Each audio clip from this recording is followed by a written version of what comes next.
or so to collaborate was great for us.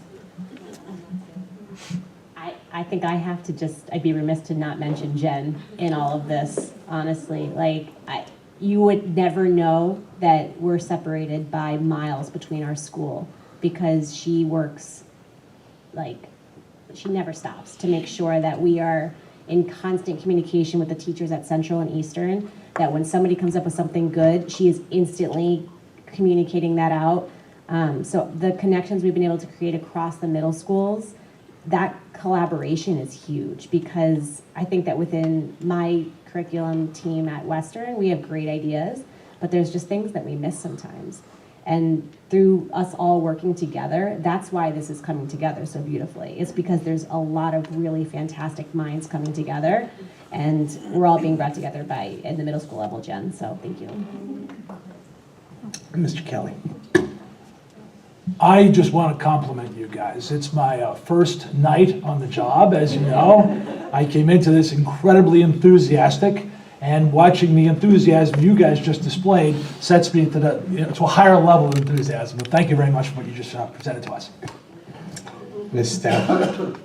Obviously I have to say thank you, but and you told me to keep asking questions, so even though it's late, and yes, and you have to teach at, I don't want to know what time. Western starts earliest, right, out of the middle school, so you really have to get going. But my question is, and maybe it's because I have middle school and elementary school kids, so I'm sorry I can't like speak to the high school as much. But what are we doing in terms of, if you could give me a percentage of kids working on their own versus in groups? Because I'm hearing a lot more about, like, I feel like it's all group work. And so I'd like to understand how much time we're actually spending as an individual. And then, secondly, when you are grouping, how are you grouping? So is this the kids coming together and choosing their groups, or are you sort of making the groups sort of, is it a mixed skill set? Is it one type of student? I'd like to hear a little bit about that. So at least in 5th grade, I typically honor the students in a way so they are making a lot of the choices. We do focus on the personalized learning piece, and they spend time on their own doing some independent work, giving everybody, my kids like to say the phrase, it lets us work at our own pace. So giving them the choice boards and the playlists and having them work through station rotation, that allows them to work at their own pace. They don't have to feel so stressed to come to that group.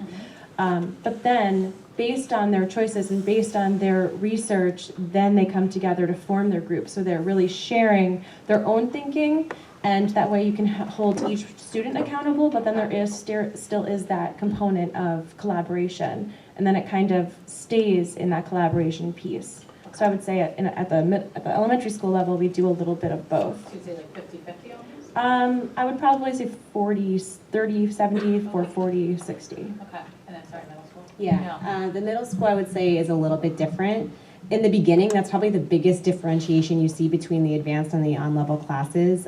Your advanced classes typically have 24 leaders out of 24 students sitting in the room. So you can give them group work, and you can be 100% certain that they will not stop talking until their point of view has been heard, which is great. The conversations are so rich, and the solutions and ideas they come up with are really creative. On level, I would say, we're in November now, and the growth I've seen in them it's inspiring to me as a teacher. To watch them come in at the beginning and sit in silence when they're doing group work, to now, I know Jen was in with me the other day, to watch certain people starting to test out their ideas as leaders and trying to run through some kind of norm and routine within their group, and to elicit the ideas of other people. And to see that in a class of, I think that was 26, every single person said something or contributed or had their ideas heard, and it's only November. These are goals that I would have by the end of the year, especially knowing they're going into the high school. I think that these kids who will be freshmen next year are going in with such a better tool set for collaboration with their peers. Cool. All right, that's great. Thank you very much. Just to add something about Tyler's class, just to get the right. So speaking of good collaboration, Tyler and the unit she's in now, the kids are kicked off in their unit launch by coming up with all those great questions that we talked about earlier. soon they're going to be creating and designing and doing investigations, and the unit ends in a culminating group project. So Tyler had this brilliant idea of having different groups for the question generation, then for the investigation, and then for the culminating project, so that by the time they got to that culminating project, they would have come from a variety of different experiences and relationships and conversations, which was brilliant. So of course I did go on to share it with the teachers at the other middle schools, but so there is a lot of thought that goes into how we partner students. Great, thank you. All right, other discussion? This is a message to the administration, not the teachers. I think it's great work and it's obviously working. This is my personal view. There was a lack of transparency about the development of the curriculum to the full board. You basically went from giving the board a generalized update in January 2019 to implementing this full bore without ever coming back to us. I know you're going to disagree with me, Irene, but I'm going to say this. I really am disappointed the board put this on the agenda for tonight. Otherwise, we wouldn't really have heard about the implementation. Obviously, going great, that's not the issue. I'm going to say this to my fellow board members. I think we need to take a look at our role in curriculum development and whether we approve it or not. This has been a discussion that spanned far too long. We really need to make a decision about what our role is in curriculum, because at the end of the day, it is one of the most important things that happen that the teachers are taking into the classroom and using with the students. So I'm looking at my fellow board members, and at some point maybe we refer back to PGC, but I think we need to get a bearing on that. I'm very willing to make all the decisions because again, I'm the only member on PGC, so no problem. All right, any other discussion? All right, thank you. We'll move on to the next item on the agenda, which is the ALP Science Program update. Thank you. Thank you so much. Yeah, I do want to make sure we end on a positive note that, as you can see, that this is the result of our investment in our teachers and our students, the professional learning, and our approach to creating a responsive curriculum for our learners so that we can ensure that all students have access to all standards. Per the request of the board, you have the ALP, the Advanced Learning Interdisciplinary Science update on the model. This is presented in 3 sections. There's an overview of the service delivery model during the transition to the NGSS. Section 2 shares the impact of change for the elementary advanced science enrichment model, and then part 3 are the recommendations for the elementary advanced science enrichment model. So we are here, Bonnie O'Regan, the ALP facilitator, myself, and Sheila are here to answer any questions. All right, so discussion on this item. I guess I'll start off unless anybody else wants to, because I'm one of the ones who asked for this to be on the agenda. I'm just going to say this. It's a violation of board policy to change a program fundamentally without coming back to us. And I feel like that's what happened here. I understand the reasoning that the standards changed. However, you spent a lot of work in advance getting those standards in shape so that they'd be able to be implemented this fall for the general education population. Some of that work should have and could have been directed to the ALP program. I understand the larger study that's going on. I do want to hear more about that. I am hoping that by the spring, we will have identification, we will have a curriculum, and that this program will be instituted in the way that it was, at a minimum, by the fall. So my personal view, I'm happy to have anybody else weigh in. If I may just respond to that, you can say whatever you want about me.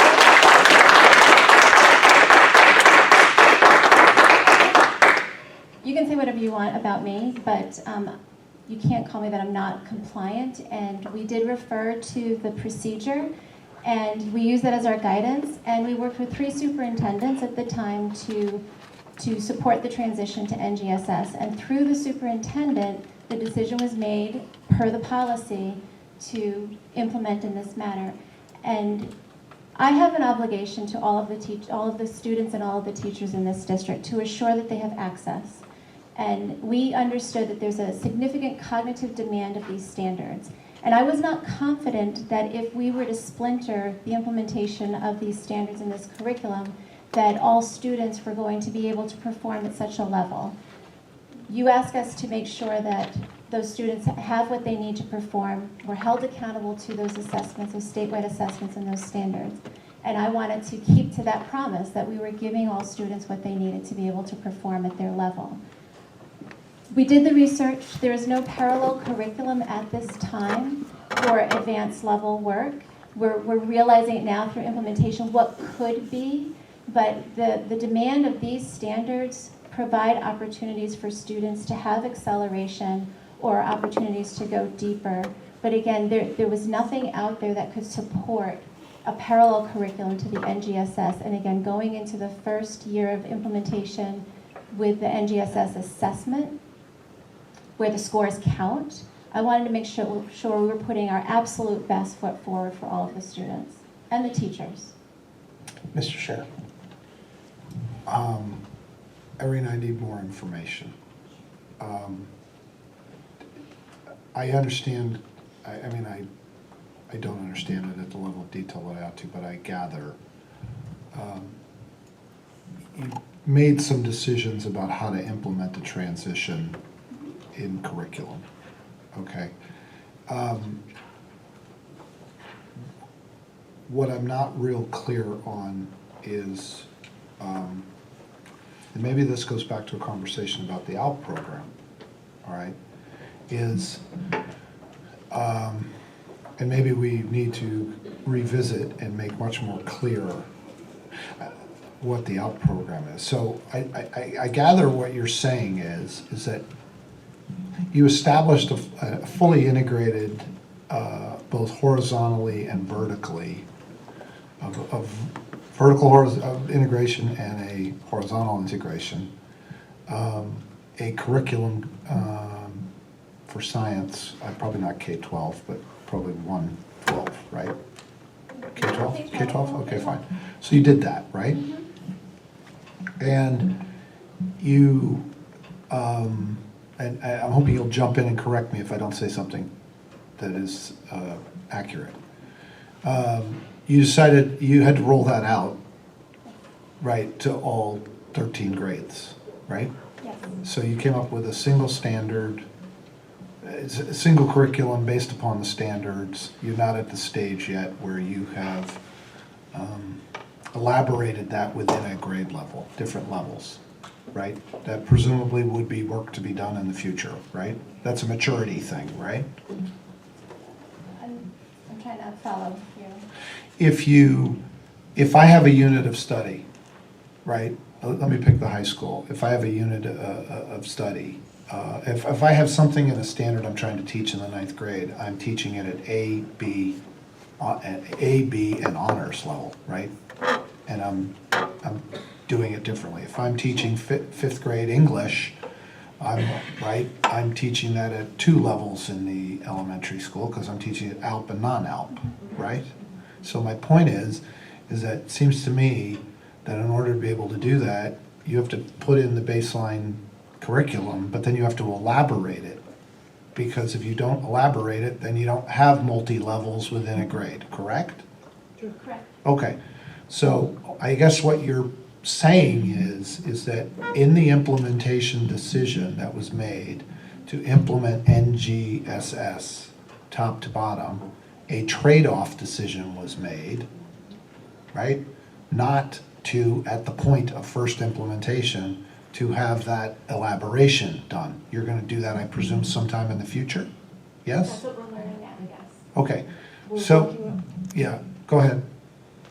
I think that what you're comparing here are apples to oranges. Because when you're talking about the levels in science at the high school level, or you're talking about the English or the math program at the elementary level, when you're looking at math, you're looking at a full replacement program. And so you would have a parallel where you're having the teachers, which we have 7 of the elementary schools here represented with our ALP teachers here, that when they're teaching math or English, they are their math teacher for the 5 days, for their entire math curriculum. I understand that part. Not just, not going back and forth. Within science, it's the ALP program is written in as an enrichment. They're only getting a portion of time outside of the classroom instead of all of the time outside of the classroom. That's what made part of the implementation of a parallel, because you needed to have the collaboration that was going on between what's going on within the classroom and the amount of engagement that the students are having within the classroom and what's going on there with that time that they're outside of the classroom. And so it's that because of it's an enrichment, Bonnie, it let me made ask the you- collaboration a little bit more, Let me ask you- less. Let me ask a less- different question, maybe, because maybe I'm operating on bad assumptions. If you're in the ALP program and you're in 4th grade in an elementary school, okay, is all of your, let me not even deal with, is all of your English done, full boat, all minutes for English as content area, done out of the classroom? All your reading is, Not writing. not writing, That's just my- the that's- reading. Therein lies my point, right? So if you're in ALP math, is 100% of your math done out of your regular classroom? Yes. Okay. And so we kind of have this, I'm not even on this interdisciplinary thing yet. Okay, I'm just on 2 parts, right? So one content area that we deliver in math is all pull out, right? But another content area, not science, is split. It's split between reading and writing. It's a clear delineation between Yeah, but, those okay, two. but we don't really live in that world, right? I mean, they're not over there doing writing without reading, and they're not doing reading without, I mean, the world, you guys have just gone through and say, I have an interdisciplinary approach, so the world can't have those hard lines like that. So that isn't what's actually happening. The reason I'm making that distinction is I understand the distinction, then the same concept goes down to science, right? Which is, it's not really science, right? Which is, oh, by the way, right, that program area is split, is what you're saying. Part of it is delivered in pull-out, or should have been delivered in pull-out, and part of it should have been delivered in the classroom. I think the thing that I'll tell you the thing that shocked me in this. The thing was, somebody decided, and I don't know who, okay, and it doesn't really matter who. I'm not on a witch hunt of who. You know, this is not a game of burn them at the stake. So it's really how did it happen that a program? Because by the way, if I haven't lost my mind on things board, which I think I probably have, it all runs together. Is there was an effort to kill this part of the ALP program off a number of years ago. And then some of us on the board came forward and said, no, we're going to have all 3 levels of this thing. We're going to have math, we're going to have English, and we're actually going to have science. And it went away for a little while, and then we had to get it back. Okay? Now, when it came back, right, this is going back like 7-8 years ago now. It was a long time ago, 2012. right? Okay, it tried to make it go away. We said, no, you can't make that go away. Okay, and but then we've had these endless debates here. I feel like I've had this tug of war more than once, which is there's a strong gravitational pull by some educators in the system to take the ALP program and push it all back into the classroom. In the entire 10 years I've been on this board, I feel like it's like whack-a-mole on that issue. Okay, everybody keeps testing it, right? Okay, can we just push it back in, push it back in, push it back in? And board members, successive boards. Okay, tonight is the 10th board leadership I've been around for. That shows you how long I got to get out of this place. I'm like, everybody needs to get rid of me. But in 10 years, it's like every year we go through this thing. And I think what the boards have successively said is we want a stratified educational program at the elementary level. We want it to be, ALP is for our advanced learners, some percentage of kids. And we want those kids to get dedicated time by ALP teachers. I always thought that's where the board is. So if the board wants to make a very deliberate decision to change that fundamental philosophy for advanced learners at the elementary school, that has to be deliberately done, is Mr. Bernstein's point.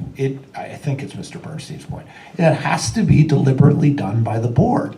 Now, if we need to have a dialogue where you guys as the master educators come in and say, hey guys, we don't think that's the best approach, okay? What we need is you guys come in as master educators and discuss that with us before somebody goes away and implements. Because we wind up in this situation where, which is not a fun conversation, it's certainly not fun for me, it's gotta be downright awful for you guys, is, where we're having this discussion about we didn't communicate well and somebody made, now, I'm sure, as Irene just pointed out, and I'll end my little diatribe on this, it got lost in the sauce. We've changed superintendents every year for the last 5 years. We all have to be accountable, or 4 of us at least have to be accountable to that. The administration didn't do that, the board did that. I can see all the mitigating factors of how this stuff could get lost in this procedure policy. We're changing them. The board committee, got it. Doesn't matter to me. What matters to me is this is like a fundamental core tenet of how we run our school system. And I, as a board member, I have full confidence and faith that I've said this 100 times. I can't stand it when the board gets into management. It's like sometimes we do it. But it has to mean that, when we give you guys a generalized direction, you go away and make it happen. And you have to rely on you guys to say, hey, you know what? I'm over here doing this thing, and I know it's not consistent with your general ideas about where you guys were going. And I gotta have you guys be the ones pulling the fire alarm. I don't want to discover it through inspection. I'd much rather have it, hey, you know what? We're going a little different direction there. I got a proposal. Here's why I think it's better. I'm looking for your support. And maybe we'll give it, maybe we won't. This is the problem I'm having with this program change. And I don't want to be in this place, which is just to end it on this. I don't want to be in the place where I'm hearing this from an unnamed ALP teacher as I'm a runner and I happen to bump into them on a sidewalk in front of a school somewhere and they tell me, hey, by the way, did you know? I'm like, no, I had no idea that was happening. Or I bump into a parent in a supermarket and they say, hey, it's great to see you, blah, blah, blah, blah, blah, blah, blah, blah, blah. Hopefully I'm good enough to remember names because I'm terrible with names. But they tell you a story and I'm like, wait a second, I never saw that. That isn't what I voted on. That's the problem here. And I'm sure you guys can explain to me 5 reasons how this one unfolded. But my problem is I'm in a world where I want this is me, and I'll end it on this. I want a pull-out program, okay, for acceleration, because that's what I think the board supported. Whether it's for the whole subject or it's for part of the subject. And I'm sure I just said something that you just went, oh my God, he has no idea the implementation difficulties in doing that. I want to be educated on that's too hard, or that's not a good decision, or here's why. That's the reason I asked for this subject to be here. I feel like I was completely surprised. And I don't know how it happened, but my real interest is not actually what happened. My real interest is what do we do from here and how do we get back to common ground where the board is synchronized with the administrators so that you guys can go execute every day on behalf of all the kids we're all concerned about. All right, Ms. Hirsch and then Ms. Stowe. I sort of want to echo what the Peters have both said. The board should never be in the dark when a change this significant happens. We've heard time and time again from multiple boards, parents, that this is a program that's wanted and it's needed. And I don't remember the removal of the interdis program ever, pull out ever being discussed at the board level. Parents were in the dark. They found out maybe 2 weeks before the start of school. I cannot tell you how disappointing it is to have to hear from parents on a regular basis that this program, which was promised, our students were tested for and excited for, was removed. That should never happen. The board should never be in the dark when it comes to things like that. And the amount of time, when we've just heard our incredible educators talk about the time that they put in to create NGSS curriculum and so forth, to me it's shocking that it wasn't considered what to do with the interdis, because when we brought in middle school advanced science, we were told then that it was the same curriculum. It was done in a short window to put that program into place. It was the same curriculum, it just moved a little quicker and went a little deeper. So to now find out we're 2 years, second year of this interdis, that it's not happening is very disappointing. And I would just simply say that, the other feedback that we've gotten from parents repeatedly is that, from different schools, is that even the push-in program, because it's in classrooms now, is being implemented differently at different elementary schools. That shouldn't be the case. So it's sort of a problem, and I'd like to, have a further discussion going forward. I know we're doing a review about, but this is a concern. Before Ms. Tu goes, you raised a really good point. I presume there's a advanced science for 6th grade? Yes. Okay, so you took the time to do that, but ALP was on a down list. I don't understand that. Ms. Tu. Gosh, the lack of transparency. I'm not supposed to, apparently. Yep, no button push. I'll adjust it. Keep talking. Okay. So yeah, the lack of transparency was frustrating. Thank you. Yes, I want that loud. The lack of transparency was frustrating because then you lose our trust, right? And that's never a good thing. But we are where we are. I think I think the sentiment is clear. So my question to you now, and this is to you, Bonnie. Are there students who are potentially not being adequately challenged by this current curriculum?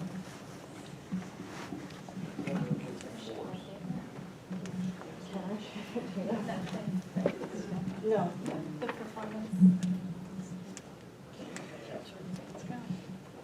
I have looked through the preliminary data that is embargoed. Okay. And asked, I'm sorry? I was just explaining, we can't know this data. We are allowed to know this data and see it. Yeah. But everybody else in this room is not allowed to know it and see it. is But the we problem. can say that the Yes. students that are identified for ALP science, let's just say that, Yeah. performed very well. But there were also students that were our highest performers were not identified for ALP science. Let me, is to, the way that I asked myself that question, my first thing, are there students who are on the, when I looked at the preliminary results from the NGSS, are there students who are performing in the ceiling or within the standard error of measure of the ceiling of that assessment? And the answer is yes. In the preliminary, we have students that are within that ceiling. Then I went and looked at, were they previously been placed into an ALP level class? Sometimes. And so that was not consistent, is to the placement procedures that we have, the placement assessments that we have, and you asked about the implications. The one implication that I have been working very diligently on is that we do not have, at this point in time, our previous placement procedures for placing into the ALP pullout for science did not adequately predict those students who are scoring within that ceiling of that NGSS assessment. And so what we're looking for, and this is something that needs to be done before spring. You need John Gata you need a data scientist. Yes. I've been working with a number of data scientists and a number of test developers. I know that there are some that are in development. There is one very promising one that they're saying is going to be ready for us in January, which I'm hoping that we can have back. So then, Follow up and then Ms. Wilson. sorry. So then if you figure out sort of, well, you're basically doing a program review right now, right? Yes. Okay, so in theory, by the time you're having all the various stakeholders go through the program, science specific, we're not talking about anything else, let's just be clear. You will then perhaps have a proposal for what would give you the right data set to then place back into a pull-out Yes. interdisc science program. Yes. To be clear. No. Yes, I will have, in the spring, when we got the all of the information from the external reviewers. And I met with them just last week and shared with them the exact same data that I'm looking at to prepare, that I was looking at. Right. Looking at that and saying, this is where we are, that, they're right on board with us. They're going to help us come up with a proposal and a recommendation as to what needs to be happening moving forward. Okay. If we decide to stick with only 90 minutes or an hour and a half of a 2.5-hour block and split in the similar way that what you were talking about with Peter, with reading and writing, then what does that look like? Where does that split need to happen? What needs to happen there is that this was never an intent to get rid of any portion of the ALP science. It was to help smooth the transition for those students because of the amount of content, the difference in, and as I wrote in the report, is that there's 59% of the content standards had been moved from later grades.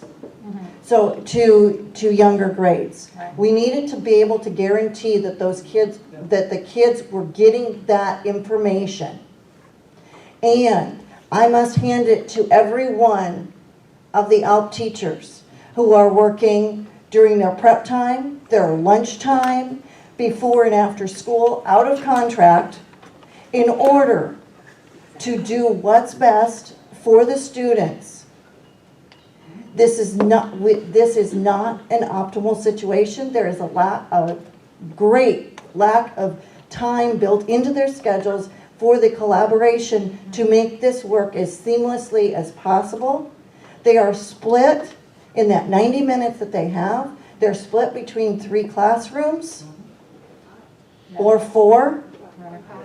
It is not, in order to optimize this model, we need time. But we also, in order to optimize a pull-out model, we need time Okay. and staff. Okay. And that becomes a budgetary issue that, both times, again, I have to hand it to these guys. They're here really late and they're working. They're working very hard in order to make this and work the best they can for every one of the students. Ms. Olson? So Bonnie, you mentioned some flaws in the placement procedures in terms of the science. No one has yet shared the data with the board with redacted names with ALP, about ALP. I know I've asked for it multiple times. I think I was told that even with redacted names, that it would be, even for a board, like a violation of FERPA. I find that troubling because even just in the Greenwich High School Science Wing, we have AP scores and student first and last names posted on bulletin boards. So I'm finding the disconnect. Maybe this is more for Irene, maybe it's more for Bonnie. I've said before, I do not share, I dissent with a lot of people on the board in terms of whether the pull-out program is beneficial based on all the research. And I also do believe that ALP is a specialized education, so that anything that's talented, gifted, advanced learning falls under some sort of specialized education. Tony can comment on whether or not she would agree that would fall under special ed. But I'm just asking for the data I've asked. I'm like a broken record with the data on ALP. So Just putting it out there again for a request, as hopefully it's honored at this point. And Dr. Jones, I don't know if you want to comment on whether or not you would consider, whether it falls under special education. I think you've said it has. Yeah. So ALP in general is not on the agenda, Megan, but I can tell you it's actually listed in our, there's a policy which lists out all the programs. It's actually listed as a separate program. It's gifted and talented. So No, I know that, but I know that, but I'm saying from a pedagogical standpoint, a gifted program is a specialized education. I just, so that is where that would fall underneath, not necessarily in our policy, but I was asking as a superintendent from her experience, if she would see that as fall under, if she would consider that a specialized education, a gifted program. Yeah, and it really varies from state to state across the country. When I did my special education degree, I actually did gifted as well, just because that was that particular state. So generally, yes, it is viewed that way, but federal law doesn't support it in the same way. Peter, I think you had a point of order. My point of information was, do we have on our agenda plan for this year a topic review of the ALP program? Or is that embedded in one of the other policy items? Is it on our agenda? It is not on our agenda plan. Spring, It's supposed to be It is in March or April, but I don't see it on the next. It's not on the agenda plan. When is your review going to I be thought it's completed? every 2 years, it's not next year? No, it's This this was year. Okay. When we built the agenda plan at the end of last year with Ralph, we intended for it to come, this review to come in March or April. We don't see it on this Okay, iteration we of gotta the add it agenda then. plan, so Yeah, please. April? You- Well, no, when you're. Let's make the sure you- review Well, is- we When know would that you your be program ready? review is done.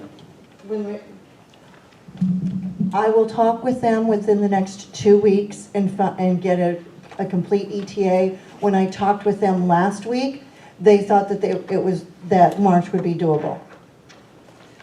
So the reason I'm. Then I would have it in plenty of time to go in front of you for us to analyze it and bring it to the board for March. The reason I'm asking this question particularly, Tony, is, this is like, you start pulling, where'd she go? She'd go to the ladies' room, probably.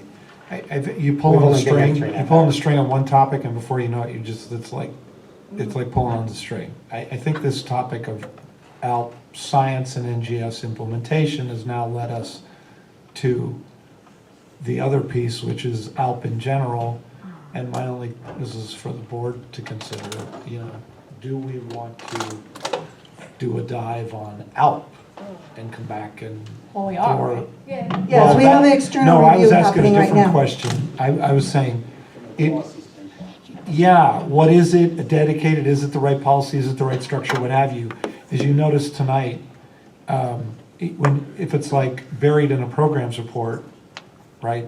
It's not prominent enough. It's going to be in there with 20 other things, and that may be okay. Right. But the question is, do you want to have a dedicated? Maybe this is agenda planning. Do we need to have a dedicated discussion about this deep dive? Is what's running through my mind. It would be helpful if then at PGC that there was, or we would have to look at procedure E001.13, because that was the guidance that we used in working with the superintendent to make the best decision in the best interest of students. I guess my pushback on that, Irene, policy trumps procedure every day of the week. So you've got to go back to the policy. And we did. The policy lists this as a program. Policy Programs need to come to the board. And if you want us to make policies more prescriptive, we certainly can, but I guess that's, I'm asking for The your other work thing. as partners with us so that we can do it together and make the best decision for the students. I was going to say the takeaway that you should know is that we value, and parents in the district values this program and finds it to be very supportive. So we're frustrated when we find out. So it's simply that because you guys have done such good work, we feel that there is, incredible support for the program. All right. Any other comments on this? So we will wait for you to give us a date, Bonnie, when you when you think you're going to have the report, and then we'll give you ample time, obviously, to analyze it. At that time, the board could take up or refer to PGC any policy discussion. Thank you. Thank you very much.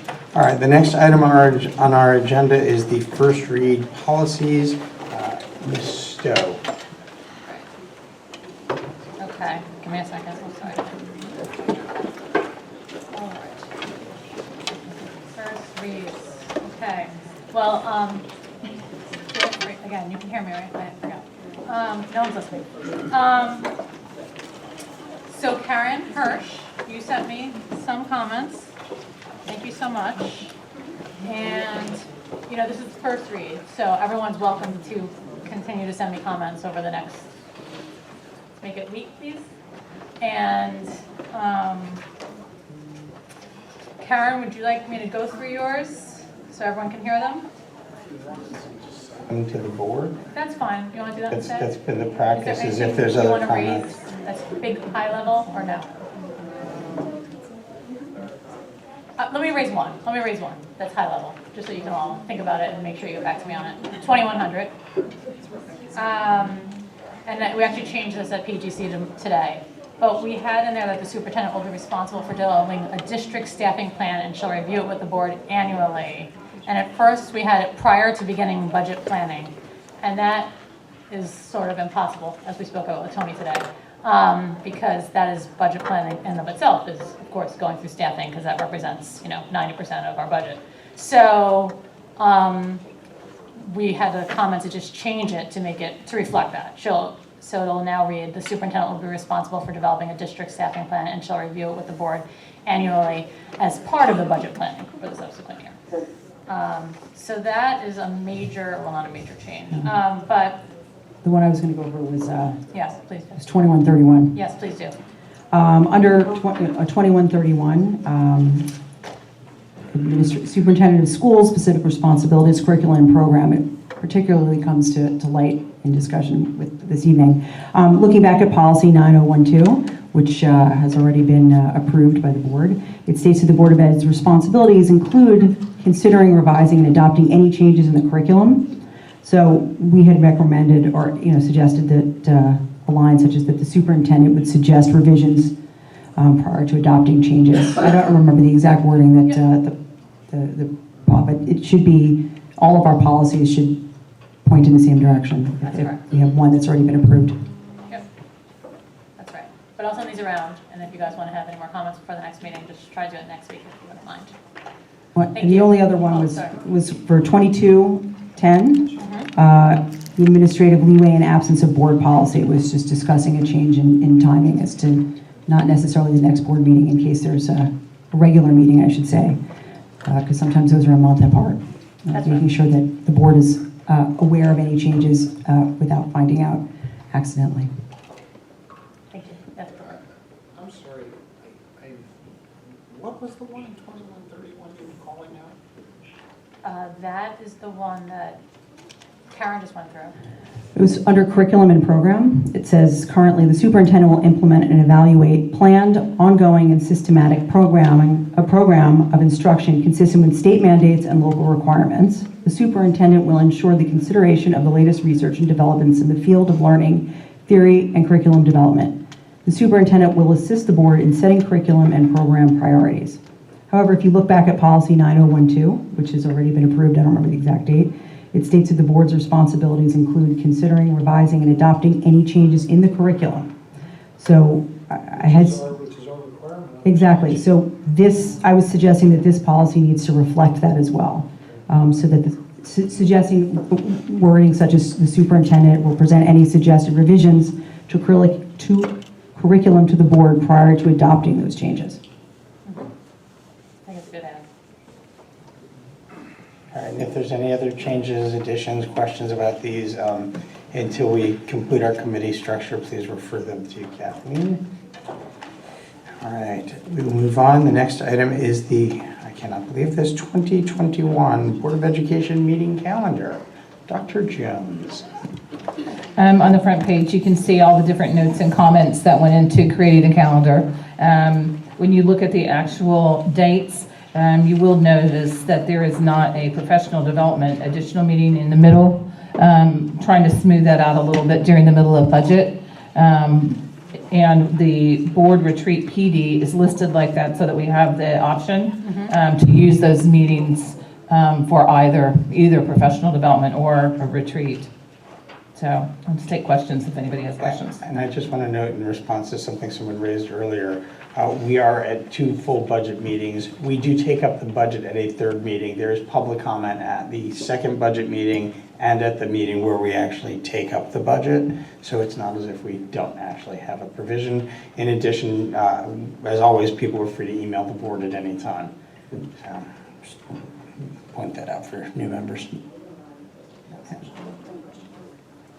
Well, and also we had people commenting tonight on budget issues, because it was agenda, non-agenda. I mean, there were budget commentary about the environmental trays, so if that is an opportunity for people to speak to budget items at the November meeting, even though the budget's not on the agenda, doesn't it, I'm asking, doesn't it provide an opportunity? Yes, in fact, our budget process is basically a 12-month process, so anybody can come to any meeting where we have public comment and talk about something that's got a budgetary impact.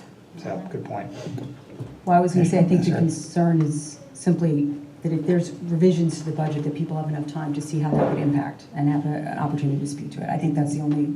Yeah, unfortunately, the way that this operates, we will be working with the budget until that very last meeting. So there may be items that do come up at that last meeting. Obviously, the superintendent gets those documents posted in advance, so people have the opportunity to read them, whether they read them or not. I can't make my kids read most of the time, so I don't know if I can make the public do that, but it's there. Ms. Downey? I mean, just to understand the board retreat, professional development that you've got slated for October 3rd. I'm just trying to kind of understand. I know there was, I mean, I don't know if in past years it was always done. Is it, kind of what's the theory of it? So this is what, our 2nd year, I think, of doing board development. Basically, the idea is to use that time to do deeper dives on subjects, or if there's a particular area of focus that the board wants to hone in on.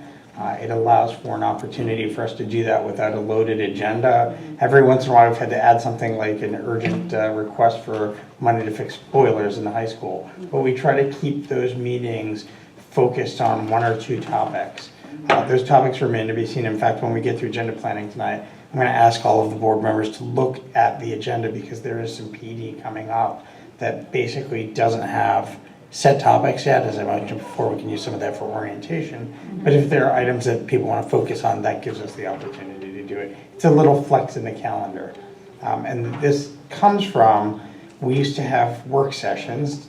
2 years ago, we had a work session, then we had a meeting. The work session ended up being a mini version of the meeting. The difference was there was no public comment. So it was almost like a dress rehearsal for the meeting.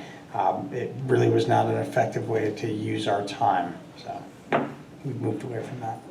Any other discussion on this item? All right, well, we will take it up as an action item at our next meeting. Next up is the 2021-2022 school year calendar. Dr. Jones.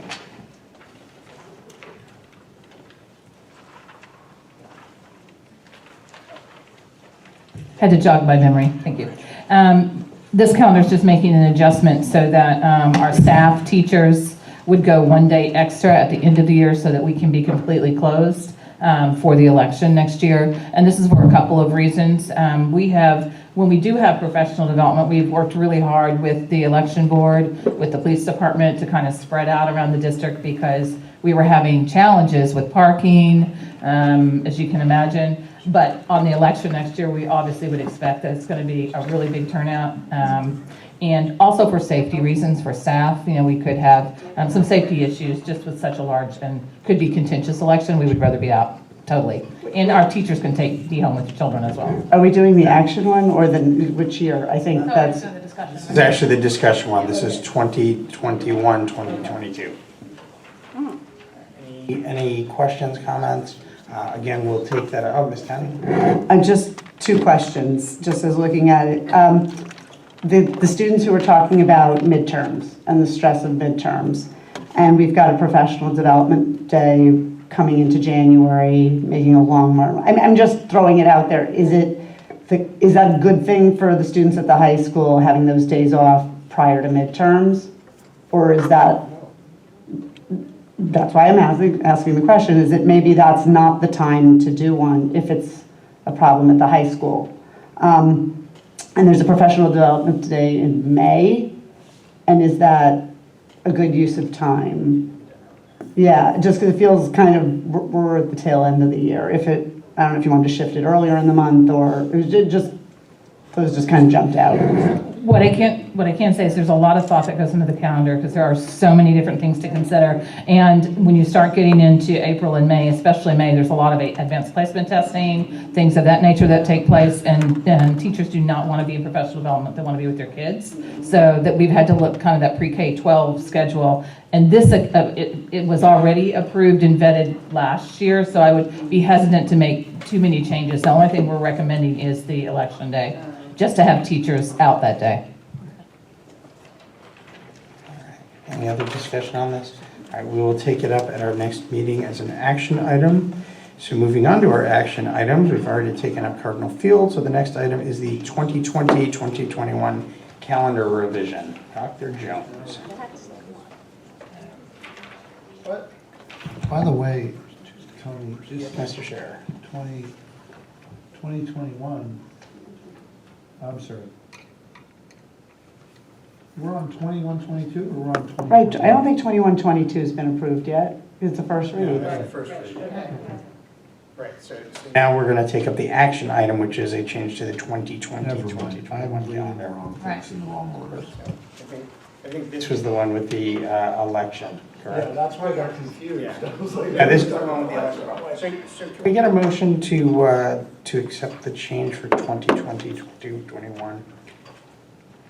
And this is so it would be to approve the revised calendar as reflected. Mr. Chair makes the motion. Is there a second? Ms. Kowalski. All right. Discussion. So I think Dr. I do. I'm happy to have new members being enthusiastic about being here. I'll I have love to it. talk more, Peter, just That's great. so you get tired of my voice. We'll never. All right. So this is the change for the election day, Dr. Jones. Is that correct? Yes. Yes, 2021. The other thing that you noted here is that Representative Camillo, I guess, anticipates resigning from his office. This school calendar year, there may be a primary sometime in January, so we may be making a change at some point to this calendar year. A special election, sorry. I know, it's got a crazy name. All right. Could be. Never know. All right, so the action is to close the schools on the presidential election, and for teachers 1 day later. It doesn't affect the students.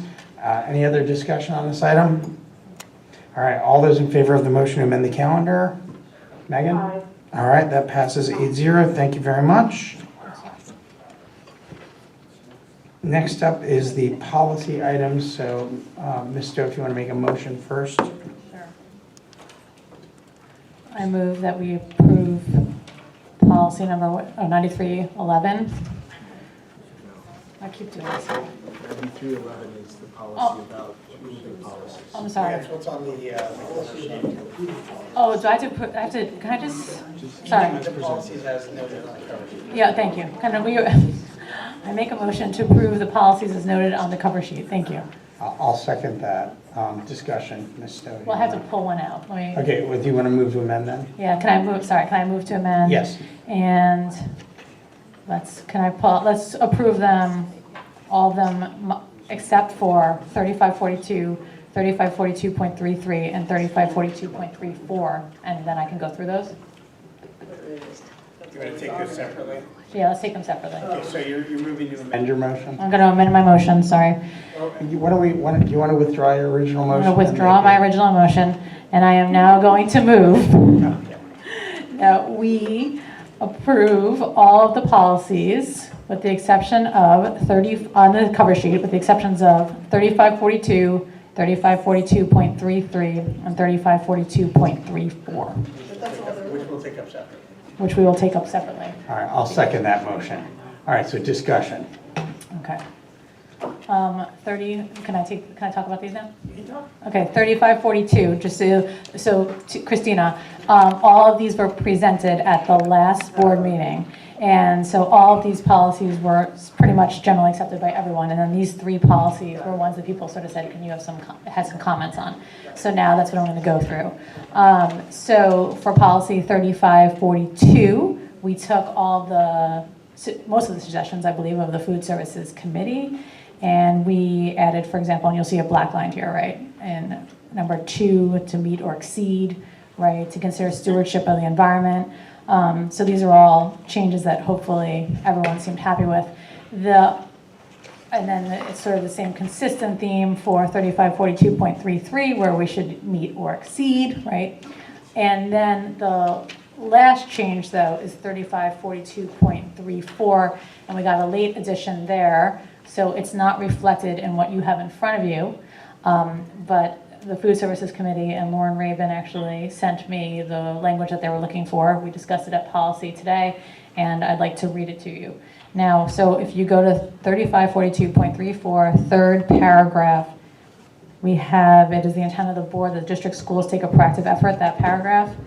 We're going to end it at, as well as administrative regulation requirements for nutritional standards, period, and then add, as per policy 2221, the superintendent may choose to propose additional guidelines to the board based on recommendations by district and school health and nutrition committees, period.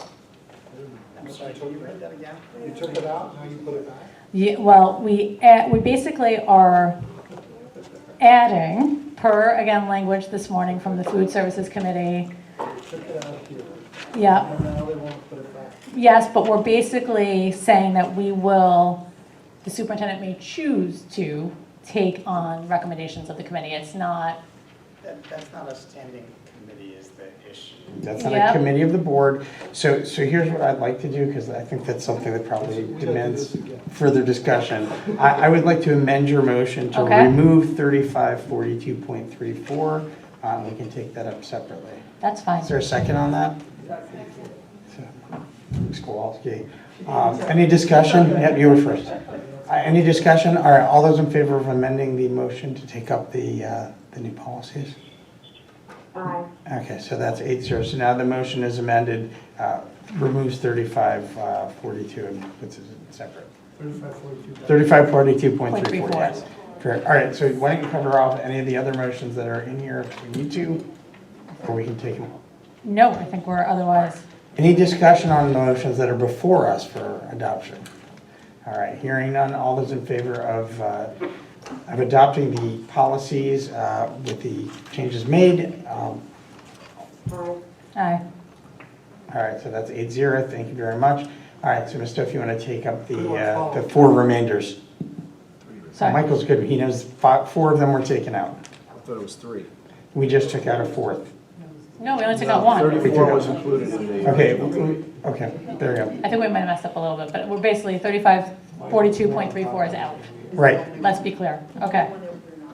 So that's coming back to PGC. We'll refer that to PGC. She's going to make a really great motion. That one girl on the committee has got it. She's busy. Okay. It makes it easy, you don't have to talk. Exactly. Maybe I'll have a vote against myself. I'm going to go half-half. Run with it. $1 million to every. We're going to double your pay. Exactly. All right. So do you want to take up the other policies that you removed from the main motion? Oh, sorry, right. Michael, do I need to add those 2 back? Right now, they're outstanding. Yeah. Okay, I'd like to make a motion for us to approve policies 3542 and 3542.33. She's taking them. So the motion is to take up 3542 and 3542.33 because there were changes made since the board last saw them. And those are the changes that you see And here. I'll second that motion. That still doesn't deal with the one that we just removed because of the late change. And that was 0.34. Yeah, that was 0.34, so that will go back to PGC. And then that'll come back to the board with red line and we'll see it in a proper fashion. All right, so these 2 are the ones that Kathleen highlighted. They're attached to the cover sheet. Any discussion on these two? Hearing none, all those in favor of approving policies 3542 and 3542.33, raise your hand. Ms. Olson, so that passes 8-0, thank you. All right, next up is transfers, our interim chief operating officer, Dr. Jones. Thank you very much. Oh my God. We had 2 transfers tonight. The first one, and the notes are very good if you look below for the explanation, to cover the settlement for a parent who's transporting their own student. So it's transferring money so that we can have that settlement. And the one below that has to do with a software rethink license, which was accidentally left out of the budget for this current year. Can somebody make a motion first and then we'll get to discussion? Motion to approve the transfers. So Ms. Downey makes a motion to approve the transfers. Is there a second? Ms. Stowe? All right, discussion. Mr. Scher, you wanted to ask what the license was for? Mr. Scher asked what the license was for. And I'm going to defer to Ms. Ford. It's Rethink. It has multiple purposes. One is it provides online learning modules for paraprofessionals. It's also a data management system for students who are engaged in direct teaching, discrete trial teaching. And it also has parent support modules in there, and it has lesson plans for students with more significant disabilities. Okay, so I've got a question about the first transfer. So we're taking money from transportation for field trips and a settlement of claims and judgments and putting this into sped transportation. The transportation for field trips, isn't that going to affect our ability to actually transport students to field trips? It's all transportation money. Right now, I think last year we had some excess money left there because we had fewer students who required specialized transportation for field trips. Sometimes we have to run additional buses if kids need wheelchair accessible buses. So we had money left over last year. We think we can make the transfer. Just so you know, the cost of a bus, a driver, and a monitor is approximately $605 a day. We have a student who cannot be transported with any other students, and his parent has agreed to transport him himself. So it's a savings to us. We're taking somewhat of a risk on decreasing transportation for field trips, but based on our past practice, we think we can manage it.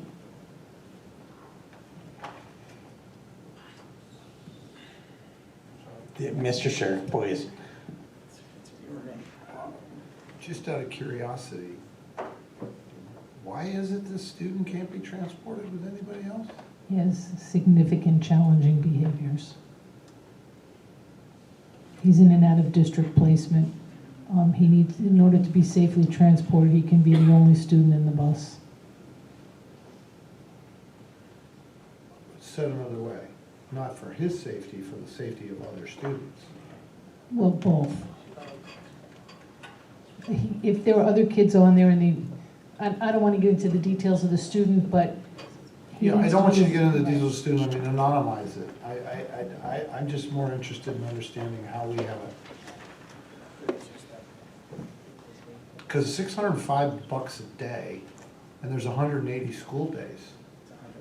it comes out to $109,000 if we were to provide his own bus.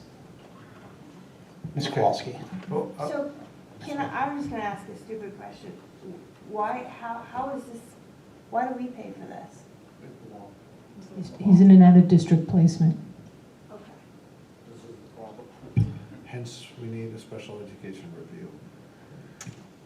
So this came down because there was a litigation against the town and this is how we settled it, or this is us? This particular student has some very challenging behaviors. He's in an out-of-district placement. We tried to transport him on a van or a bus with other kids and we couldn't do it. So we would have to, he has to have his own van/bus, whatever is available, a monitor on that bus. His parents said he has a very good relationship with a caregiver. They will drive him. It's an arrangement that seems to benefit both of us at this point in time, but it does require a transfer because we're paying the parent instead of paying the bus company. Yeah, do we have, what documentation do we have in connection to, sorry, I'll get used to that. What kind of documentation do we have with respect to the parents or counsel to the parents as to that they're going to be covering they're going to provide transportation and this savings? We have a settlement agreement. We do. And is it a full release? Yes. Risk release stuff. It's been worked on by both attorney. Our attorney drafted it and sent it to the parents, and they've agreed to it. Okay. I'll say the same thing I say every time we transfer money within and to special education. I get very, because come up when we get to the monthly financials, I get very concerned that we have these additional expenses that pop up, missed software, transportation, where we're starting to claim from other budget lines. And at some point it extends out beyond claiming from special education budget lines. So I guess this is my usual caution. Please watch what we're doing, be amazingly thoughtful in our budget planning, and let's see if we can minimize these transfers. I will take full responsibility for the rethink. That was an oversight on our part that it did not get put into the budget. The other, things like that are going to happen when you plan a budget 8 months out before we even know who some of the students are. So we do our best to try and maintain within the budget lines if we can. Understood. All right, any other discussion on this? All those in favor of approving the transfers? Oh, Ms. Olson. I vote Peter Bernstein's sentiments that, Ms. Ford says she takes full responsibility, but it's a lot of times it's after the fact. Here we are adding, the transfers is, it's obviously necessary, but it's after the fact trying to catch up and in an area where we're already extremely over budget. So I like to echo his frustration. Okay, so all those in favor of accepting the transfers? All right. Megan, how do you vote? Yeah.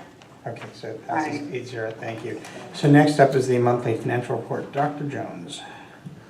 I'll just start by just looking at the first page, obviously, that gives you the different exhibits that are inside. And I'm going to assume that I think the board has probably already looked at this. So I'll flip to the next page, which is actually the status of the open projects. And then there's below that is where I think, Mr. Bernstein, you were just referencing, the preliminary data suggests that special education instruction out of district tuition will exceed the budgeted amount by $420,000. That's where we are as of right now. And we'll be working to rectify that as we go through the year. On the next page, you're just seeing all the staffing. Really, there has not, you're not seeing a lot of change from the last time you saw this report. For the staffing and budget report, I'll just note that down on the bottom with the positions, where you see that 0.3, some of those adjustments, those are actually accounting adjustments, where we have tried to, in the budget this year, make sure we're putting everybody in the right categories.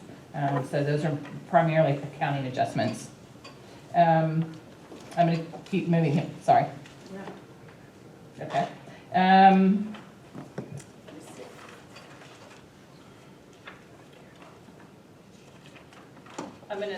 One of the questions that I've had, and I know some of the new board members were wondering, it's at the very back, and this is all of our projects that you wanted to know, especially as we're in the middle of budget and looking at all of our capital planning. And just to note, and I'll try to get everybody every few months one of these in color because it's a lot easier to see what's completed. But you can just note that the number of projects that have been completed that Roy O'Donnell and Dan Watson have really worked on. And I will say, when you look over on the right-hand side and it looks like there's a gap, usually that's just because it's the title of the section. But we are really getting a lot of these projects completed, and we're asking for the money that we know we can complete the projects. And again, keep in mind, some of these are intended to be multi-year because you can only do work primarily when children are not in the building.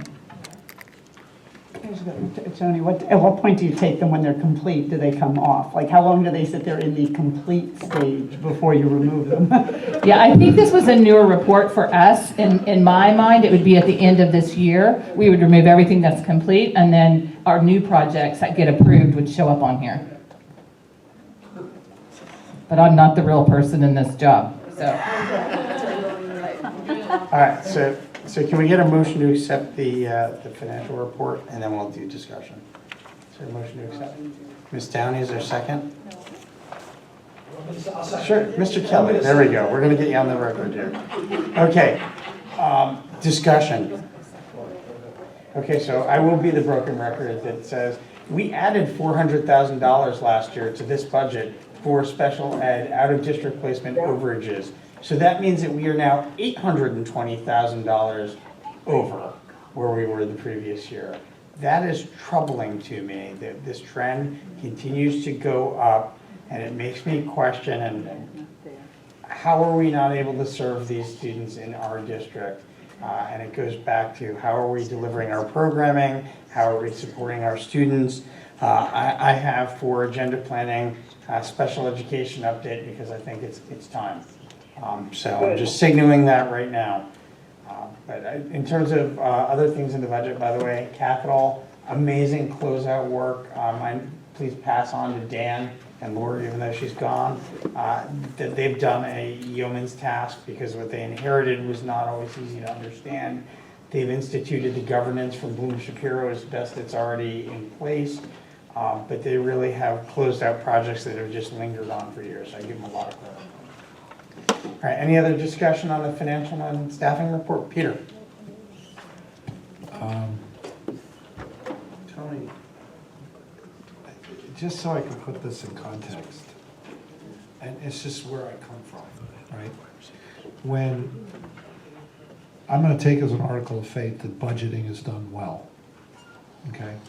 Budgeting is not it's not precise, but budgeting done well, it just, as a general rule, it doesn't have this kind of variance in it. And I realize you're trying to get your arms around every part of this. Thank you for all the detail you provided the other day in the budget committee meeting, and I know you're digging in and really looking at everything, and I very much appreciate that. My barometer is that I'm used to managing, very large budgets and doing it for 25 years. There's actually a phrase, it's called out of control, okay? Out of control in popular language means, everything's out of control. That's not what it means in accounting language. What it means is, in accounting language, is it's something not as nefarious. It's not in line with what is planned or predicted. Or said another way, it's in budgeted. And you look at the variances. This budget line for special education, it is such a large part of our budget. That's the first thing that catches our attention. It's a large percentage item of our budget. And it has a variance to it that is too large. So in accounting speak, and I don't want anybody to do it, in accounting speak, it's out of control. It's not within control. So what it tells me is that every time we've dug into this, and you're not the first one, is it's not an acceptable answer to say, oh, other people around us, other districts around us have an out of control budget too. Therefore, it's not abnormal, so just, it's okay, Greenwich. And that's been the answer. And it's like folklore in education. And Kelly, I don't care what any other district is doing. I think we ought to be better at that and being able to plan and control our budgets. So if, somebody else, Darien or what have you, has got a problem, it's not an okay barometer for me. The reason I'm saying this is, I just want to underline this. This is why I'm asking for a special education review. Because when I see, based on my experience, a program that has this much swing and variance, blowing holes in budgets all over the place, usually it's not as simple as, oh, there was a one cataclysmic event. And to Mr. Bernstein's point, it's happening with a frequency that tells you for sure it's not a particular cataclysmic event. I think we got to go back and look at this program, peel it back, look at it operationally, and figure out what we can do operationally that will reduce the instance of these kinds of variances. Some of them are going to happen because it comes with the territory. Like, as I didn't ask the question about this last student, like the one with the $109,000. Were they in our system last year, right? Let's say they weren't. They show up now, it's a problem now, it's not something somebody's planning for. I understand that stuff's gonna happen. My problem is it's happening with a frequency and at a dollar level that's too big for me. And I don't want to beat up on anybody about it, but I just want to underline, somebody's got to get a grip on this, and we got to get all the help we can to Mary and her staff and the other staff and the finance staff and whatever help they need from wherever we can get it. Because to have, I don't remember what it was last year. Last year, 2 years ago, I can remember sitting in Central Middle School. It was like $1.5 million swing. That's a huge number.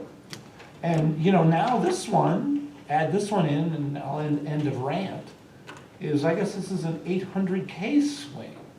That's, what is that? That's like 10 teachers? I mean, this stuff matters. So I'm not beating up on you, and I don't want to take it up as beating up on you, and I don't want to take it up as beating up on the special education staff, because I know I can't even imagine what they deal with every day.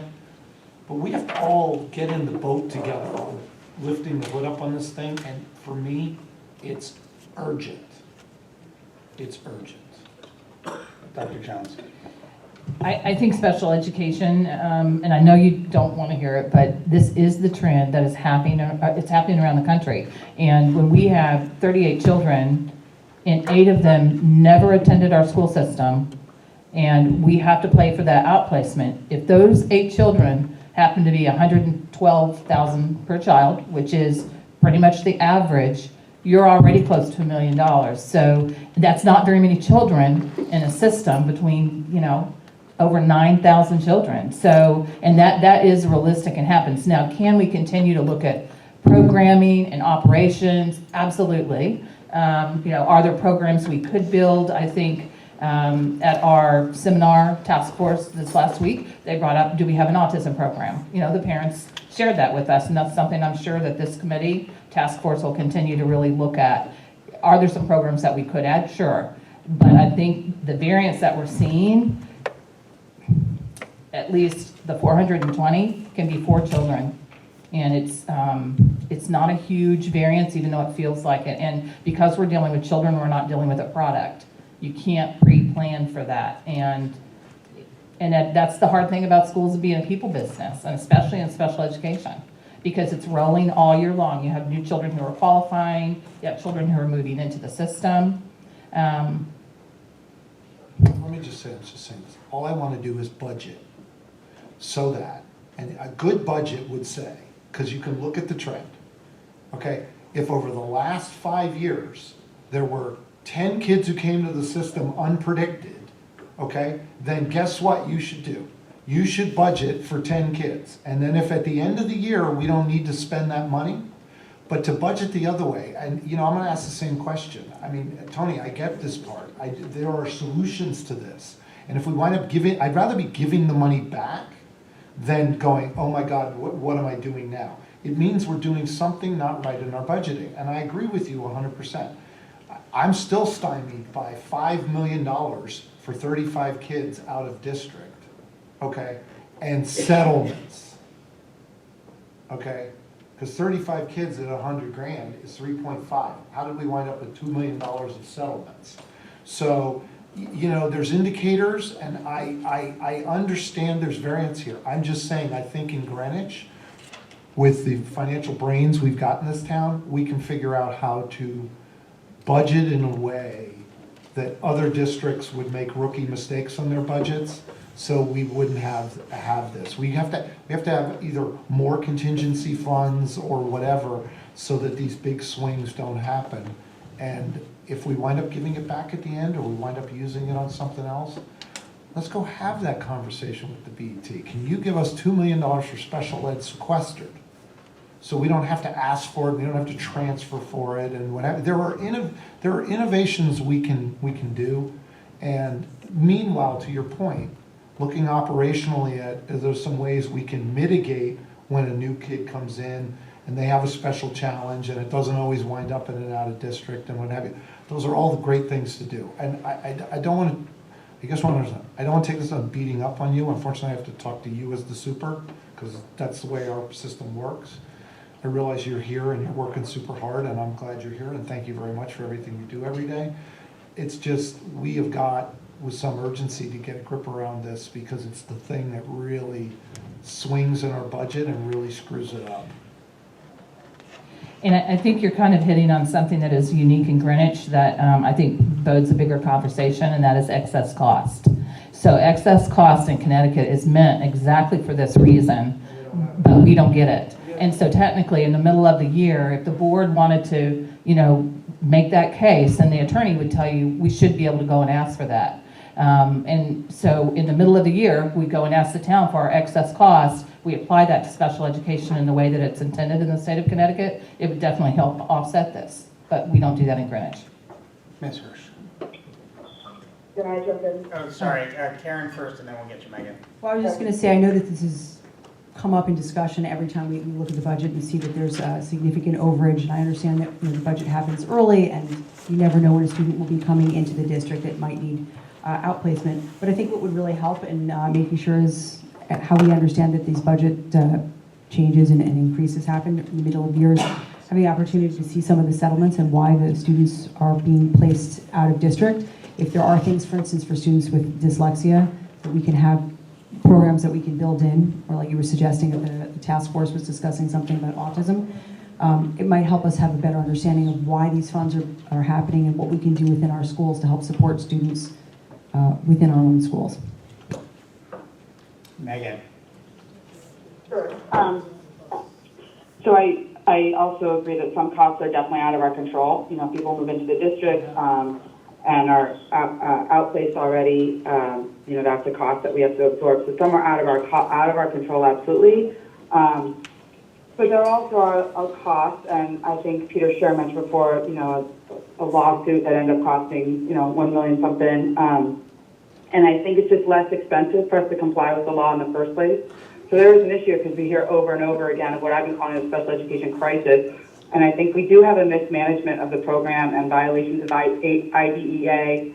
And so I think that we need to, this is a huge number. And as Peter Bernstein said, we're actually already at 800-something thousand. So it's not something we can sit with. I think, yes, training, et cetera, but this is a bigger problem. I think that we really need to, it's time to do something more drastic because I think that it's much cheaper to comply with the law from the get-go. And as we've heard and we continue to hear, that's not always happening in our schools right now. So something more drastic needs to be done. All right, any other discussion on this item?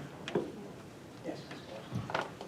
So, Megan, this is Karen. I would echo those comments, and that's why I think doing a deep dive into the operational components of how we are effectively looking at special ed and applying special education to our students, I think we can unravel unwrap the onion on this one to come up with a better solution. I do think, and I want to just extend on Megan's comments, I think the part of the issue, and I'm not saying it's the total solution because we do have those students that come in, but I think we need to take a look at whether it's likely cheaper to provide the special education to the students that need them rather than to fight it. And I think we need to look really hard on how we're applying the special education to that particular student, and that should be part of that deep dive because there's got to be some savings there. All right. Any other discussion? Okay, so all those in favor of accepting the monthly financial and staffing reports? Ms. Olson? Nay. Okay, so that passes 7-1. All right, so that brings us to the last item on our agenda, which is agenda planning. I've got special education. We'll talk with the superintendent about the timing for that. Cardinal Stadium, obviously, the sooner the committee can get together, but we've got a placeholder as early as possible, and I'll let you all know if we need to schedule a public session so that the plans can come out. The other one was an ALP update, again, somewhere in the March, April timeframe, based off of what feedback we get back. Is it? It was done on consent. Any other discussion items for agenda planning, Mr. Chair? This is directed at you personally. Is it possible we could put in place some guidelines for all of our regular speakers? I know we have a limit for public comment. For other people who are regular speakers to us, could we give them a time guideline? It seems to, in some cases, eat some time. So my suggestion would be to ask PGC to take a look at that because it's based on policy. There's no set limit for those speakers, but maybe that. I'm just wondering if a gentle, if we could. We certainly can give a gentle nudge to I'm not worried. the people that aren't in the room because somebody heard that. I'm not worried about the PTA. There are some others that can wax poetic. I'm the worst of them anyway. I was gonna say, do you mean yourself? So Peter, I'm gonna get you an egg timer. No, but I mean, it's like, you I'm know. going to go to PGC. Peter Scher will be given 5 minutes. You guys can give me a little flipper thing. I'm gonna get you an egg timer. I'll get you one, don't worry. But it just takes us so long to get to the substance of the meeting with all this stuff that's at the beginning. And I'm just wondering if there's an opportunity for additional economy. So it's an interesting thought, and on top of that, I would suggest we possibly look at what the other boards in town do about their public comments. P&Z, for instance, takes their comments basically midstream for each item rather than all the comments up at the front. It's really odd when their meetings go to 2 a.m. and they basically expect the public to be there to comment, but anyway, I don't know, maybe there's other models we can look at as well. All right, but noted. Anything else for agenda planning? No? Who's gonna write this second line? Oh, yeah, so we need somebody to make the motion to adjourn. Joe, would you like to? I know, Joe wants short meetings. Mr. Kelly makes a motion to adjourn. Ms. Hirsch seconds. All those in favor of adjourning? We are adjourned. Thank you, ladies.